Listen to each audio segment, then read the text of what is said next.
Brock says, hey everyone, I've seen some people utilize Airbnb arbitrage. To me, this sounds like a great and affordable way to get into short-term rentals. Now, assuming you can get the proper approval from the landlord, I'd love to hear everyone's experience or opinions on this.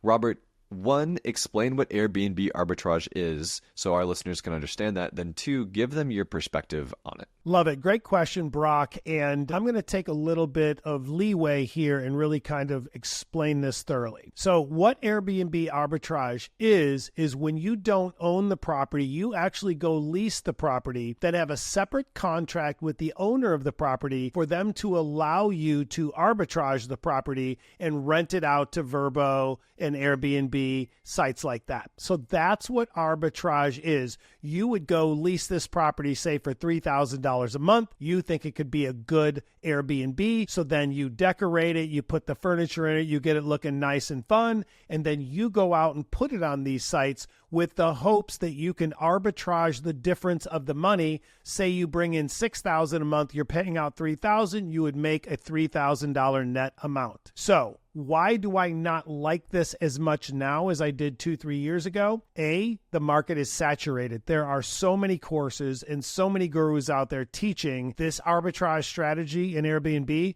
so the markets are flooded. Number two, you have to be very, very careful and get in the know locally as to what the local governments are doing, maybe the HOA. There's all kinds of people you're going to have to report to, and make sure that they even allow Airbnb, especially arbitrage, because at the drop of a hat, they could be already in the process of changing their jurisdictional codes and not allowing it, in which then you'd be stuck with a long-term lease on this property. You would have already purchased your furniture and all of your stuff, and then all of a sudden you have to go try to find somebody to lease it for more than what you're leasing it for, which is highly unlikely you'd be able to break even. So those are the good and the bads of it all. So I would say the best way to approach it, if you really like this model, find someone local that's an expert in the field.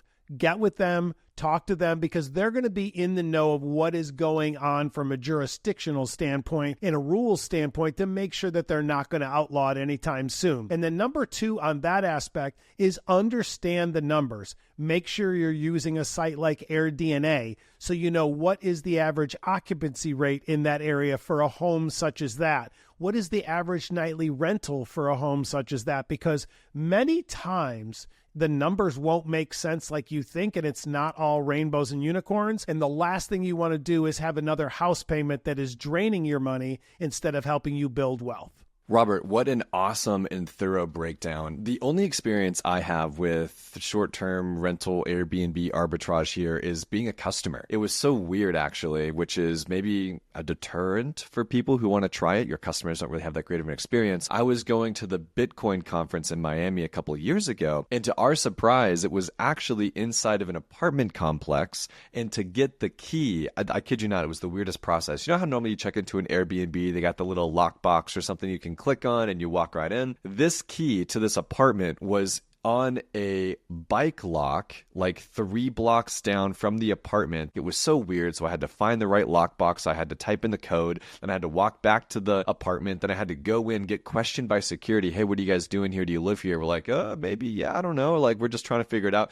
So I'll tell you what, man, if you want to get in the Airbnb game, in my opinion, it's probably a better idea to own the entire process yourself, where you can really get rid of those discrepancies and the unpredictability that comes with the arbitrage, specifically if you have an apartment. Now, maybe if you were leasing a house or something, you might have a little bit more autonomy there. But from a customer experience perspective, it's not something that I enjoy doing. But really, really great breakdown there from Robert.